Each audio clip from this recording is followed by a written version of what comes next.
ورحمة الله وبركاته. الحمد لله نحمده ونستعينه ونستغفره ونؤمن به ونتوكل عليه ونعوذ بالله من شرور أنفسنا ومن سيئات أعمالنا. من يهده الله فلا مضل له ومن يضلله فلا هادي له. ونشهد أن لا إله إلا الله وحده لا شريك له. ونشهد أن محمدا عبده ورسوله الذي أرسله بالحق بشيرا ونذيرا وداعيا إلى الله بإذنه وسراجا منيرا. فقد قال الله تعالى في كلامه المجيد وفرقانه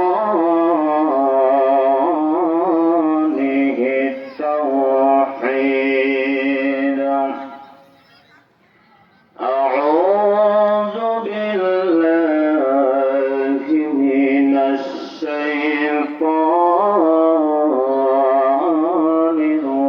الرجيم. الذين ينفقون أموالهم بالليل والنهار سرا وعلانية فلهم أجرهم عند ربهم ولا خوف عليهم ولا هم يحزنون. وعن أبي هريرة رضي الله عنه قال قال أعرابي النبي صلى الله عليه وسلم دلني على عمل إذا عملته دخلت الجنة. قال تعبد الله ولا تشرك به شيئا وتقيم الصلاة المكتوبة وتؤتي الزكاة المفروضة وتصوم رمضان. قال والذي نفسي بيده لأزيد على هذا شيئا ولا أنقص منه. فلما والله قال النبي صلى الله عليه وسلم من سره أن يهجر إلى رجل من أهل الجنة فليهجر إلى هاجر. বুখারী ও মুসলিম। সমস্ত প্রশংসা, সমস্ত তারিফ, সমস্ত গুণগান সেই মহান রব্বুল আলামিনের জন্য, যেই মহান রব্বুল আলামিন আসমানের নিচে সব থেকে দামি কথা, শ্রেষ্ঠ কথা যেই মহান সৃষ্টিকর্তা বলার জন্য, শোনার জন্য সুযোগ দান করেছেন, ওই মহান রব্বুল আলামিনের দরবারে আমরা শুকরিয়া জ্ঞাপন করি। সবাই জবান খুলে দিয়ে বলি আলহামদুলিল্লাহ। অতঃপর তার নবীর প্রতি কিয়ামত পর্যন্ত দরুদের ধারা বর্ষিত হোক। আমরা সবাই বলি আল্লাহুম্মা সাল্লি আলাইহি আল্লাহুম্মা বারিক আলাইহি। আলোচনার শুরুতেই কোরআনুল কারীম থেকে সূরা আল বাকারার 274 নম্বর আয়াত উল্লেখ করেছি। রাসূল মুহাম্মদ সাল্লাল্লাহু আলাইহি ওয়াসাল্লামের অগণিত হাদিস থেকে, আল্লাহ রাসূল সাল্লাল্লাহু আলাইহি ওয়াসাল্লামের বলে যাওয়া কথা থেকে বা মুখরিত বাণীর মধ্য থেকে বুখারী ও মুসলিম নামক যে গ্রন্থ, যে হাদিস আমাদের মাঝে বিদ্যমান রয়েছে, অত্র হাদিস থেকে একটি হাদিস উল্লেখ করেছি। উল্লেখিত আয়াত এবং হাদিসের আলোকে আজকে সংক্ষিপ্ত বিষয় ভিত্তি আজকে আলোচনার বিষয় নির্ধারণ করেছি জাহেলিয়াত।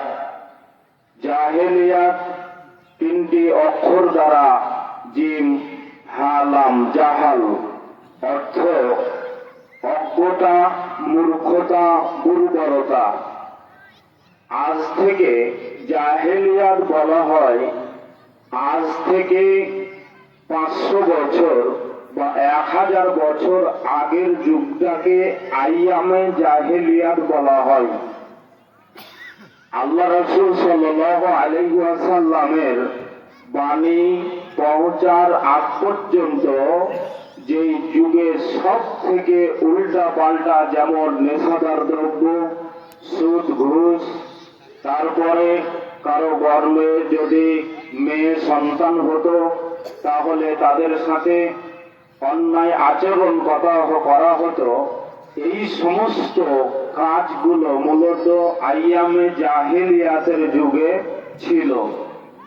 আমার মনে হয় এখনো জাহেলিয়াত আমাদের মাঝে বিদ্যমান রয়েছে, জাহেলিয়াত এখনো আমাদের মাঝে আছে।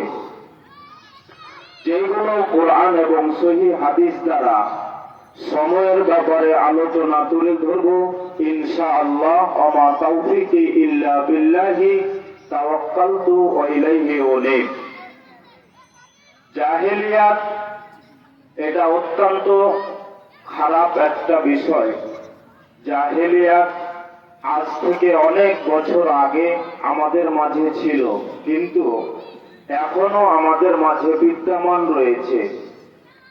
একজন হেডমিস্ত্রি, কন্ট্রাক্টর তার লেবারকে বলেছে যে বেটা কাসেম আলী, মানুষ দেখে দেখে ইট ফেলাস। তো কাসেম আলী করেছে কি, 4-5টা ইট নিয়ে দাঁড়িয়ে থাকে।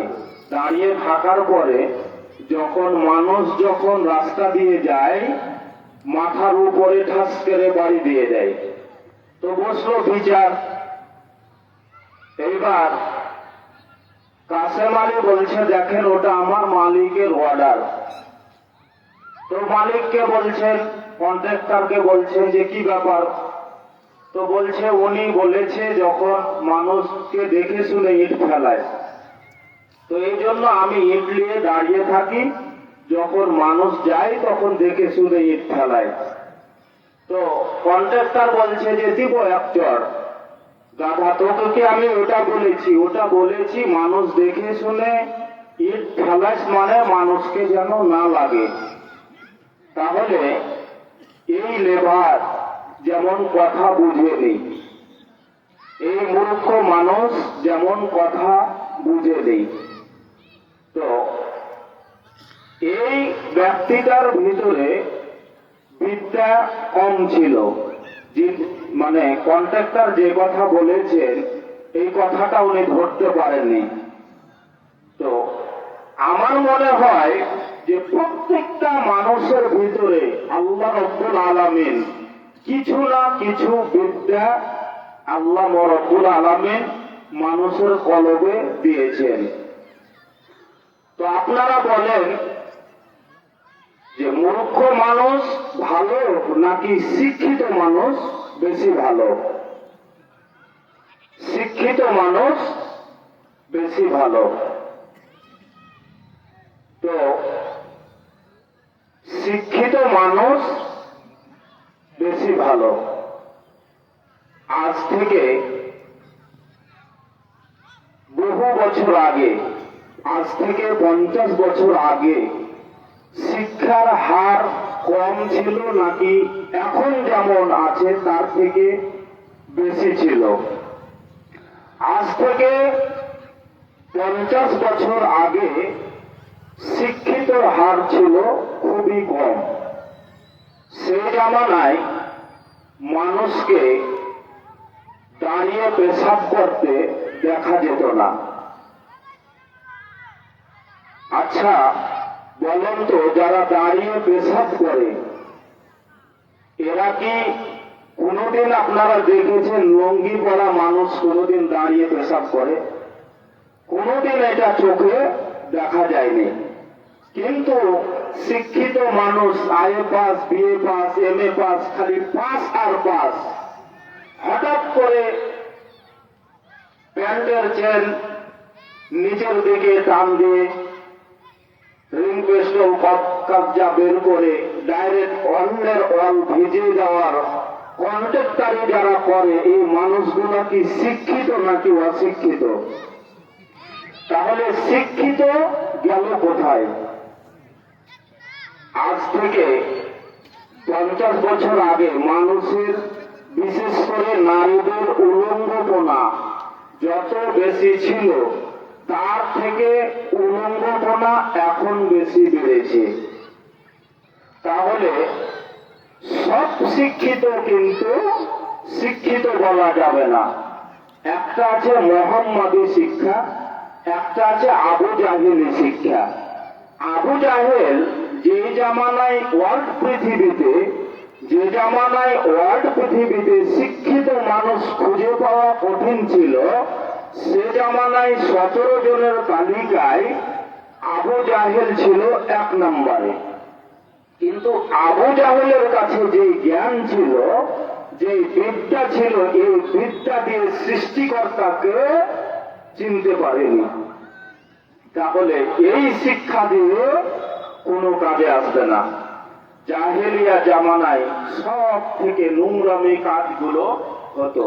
আল্লাহ রাব্বুল আলামিন জাহেলিয়া সম্পর্কে কোরআনুল কারীমের মধ্যে আলোচনা তুলে ধরেছেন। আল্লাহ বলছেন, আউযু বিল্লাহি মিনাশ শাইতানির রাজীম, ওয়া ইযা বুশিরা আহাদুহুম বিল উনসা জাল্লা ওয়াজহুহু মুসওয়াদ্দান ওয়া হুয়া কাযীম। আল্লাহ রাব্বুল আলামিন বলছেন, তাদেরকে যখন কোন মায়ের কন্যা সন্তানের যখন সুসংবাদ দেওয়া হতো, আল্লাহ রাব্বুল আলামিন বলছেন তখন ওদের চেহারা কালো হয়ে যেত। ওদের চেহারার ভিতরে, ওদের অন্তরের ভিতরে এত নিকৃষ্টতম পয়দা হতো, যেটা মানুষকে বলার জন্য নয়। এই সন্তানটাকে সে কি করবে? সে জীবিত রাখবে, জীবিত অবস্থায় সে পুঁতে দিবে, নাকি তাকে মেরে ফেলে দিয়ে তাকে মাটিতে পুঁতবে, এই সিদ্ধান্ত গ্রহণ করা হতো। কিন্তু আল্লাহ রাব্বুল আলামিন বলছেন, তারা যে সিদ্ধান্ত গ্রহণ করে এই সিদ্ধান্ত কতই না নিকৃষ্ট। তাহলে যখন কোন মায়ের গর্ভে যখন কন্যা সন্তান হিসাবে যখন জন্ম নিত, ওই সন্তানের একটাই দোষ ছিল যে পৃথিবীতে ও কন্যা সন্তান হিসাবে জন্ম নিয়েছে। একে কি করবে মানুষ? তখন পিতা মাতা বিপদে পড়ে যেত যে কিভাবে অন্তত একে জীবন্ত কবর দেওয়া যায়, পৃথিবী থেকে সরিয়ে দেওয়া যায়। কিন্তু আল্লাহ রাব্বুল আলামিন বলছেন, এরা যে সিদ্ধান্ত গ্রহণ করে এই সিদ্ধান্ত কতই না নিকৃষ্ট। একজন সাহাবী সর্বদা মন খারাপ থাকে। তো আল্লাহ রাসূল সাল্লাল্লাহু আলাইহি ওয়াসাল্লাম বলছেন যে আমি তোমাকে যখনই দেখি তোমার মন মরা অবস্থায় আছে। তো আল্লাহ রাসূল সাল্লাল্লাহু আলাইহি ওয়াসাল্লামকে বলছেন, আল্লাহর নবী, আমি আমার এই হাত দিয়ে 8-10টা আমার কন্যা সন্তানকে আমি জীবন্ত কবর দিয়েছি।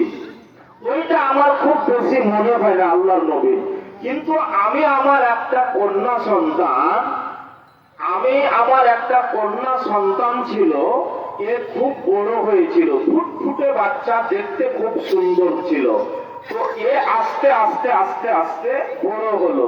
আমি সর্বদা টার্গেটে থাকতাম যে একে কিভাবে দুনিয়া থেকে একে সরিয়ে দেওয়া যায়, কিন্তু আমার এই কন্যা সন্তানটাকে ওর মা সবসময় আগলিয়ে রাখতো, যে আমার আয়ত্তের ভিতরে আমাকে ছেড়ে দিত না। আমাকে যদি ছেড়ে দেয়, আমাকে যদি দিয়ে দেয়, আমি মেরে ফেলে দেব, এই ভয়ে আমার কাছে কোনোদিন ছেড়ে দিত না।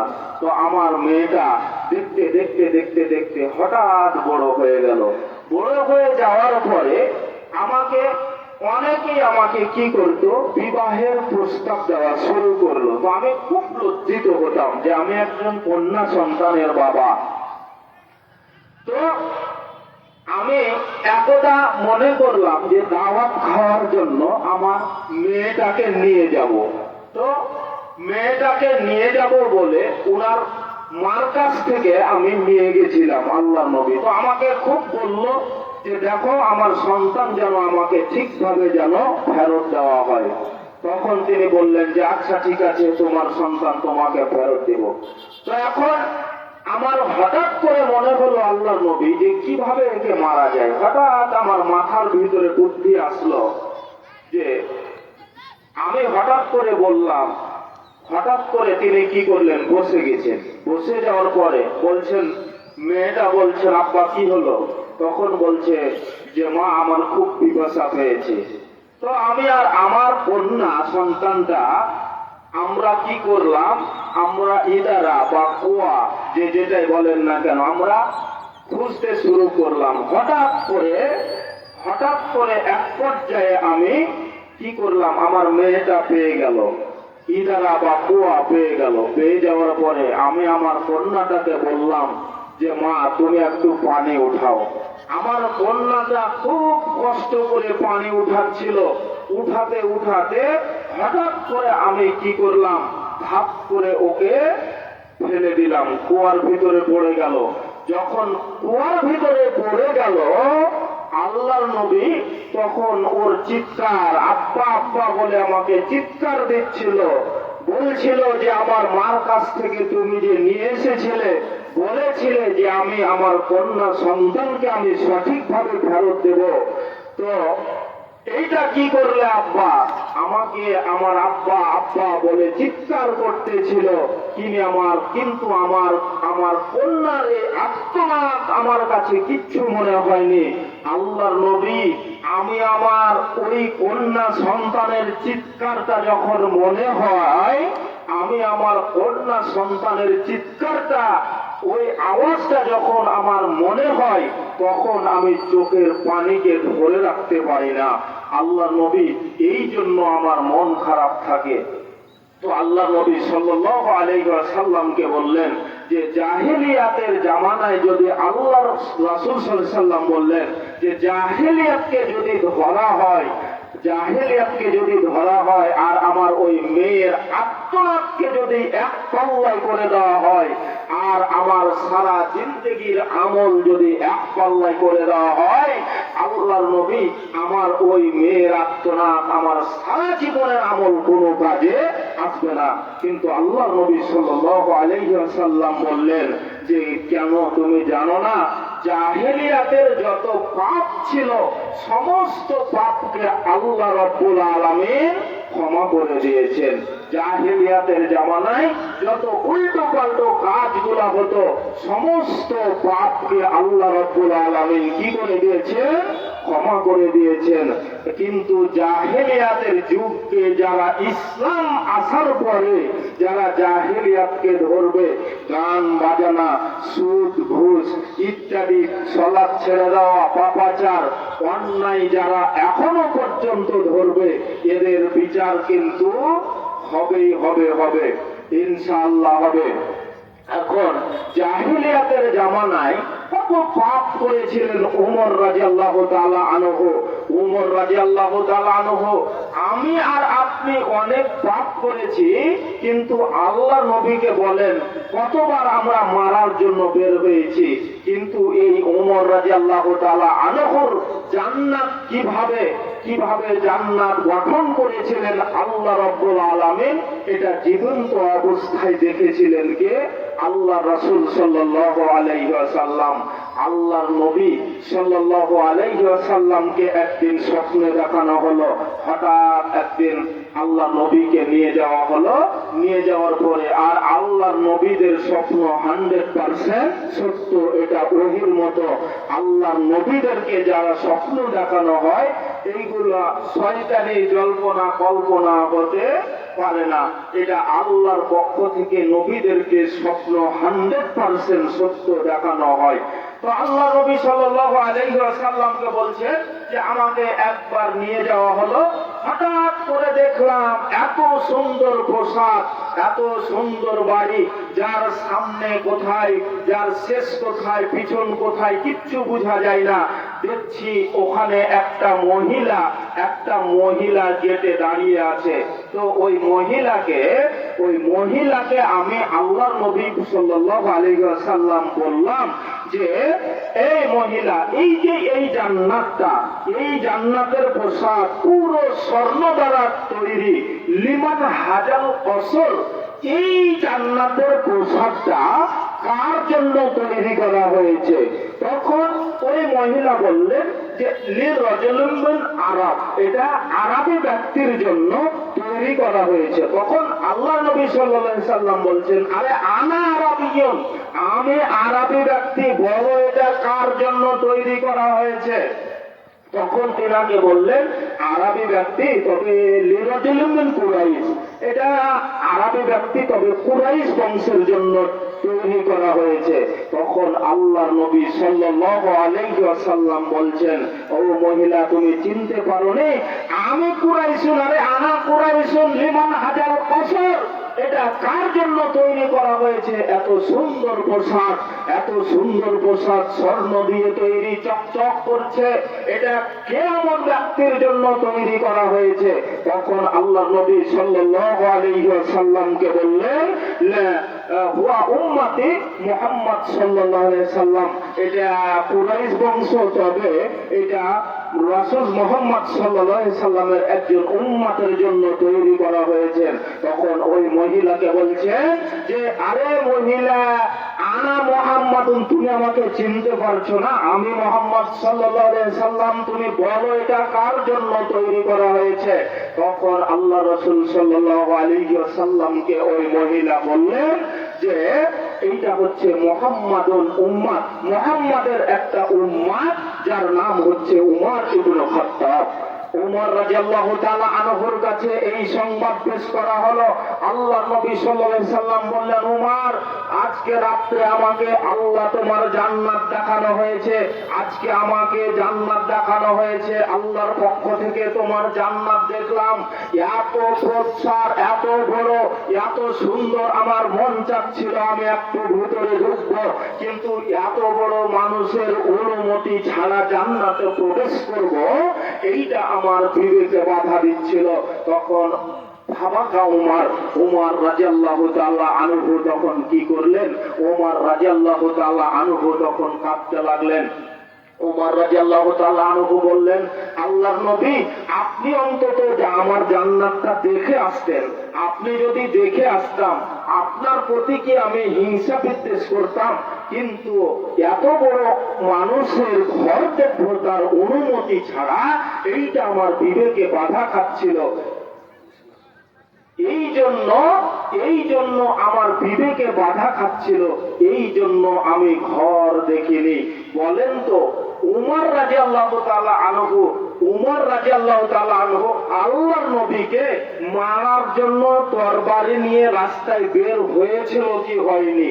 তাহলে উমর রাদিয়াল্লাহু তাআলা আনহু আল্লাহ রাসূলকে মারার জন্য বের হয়েছিলেন, এরপরেও আল্লাহ রাসূলকে তার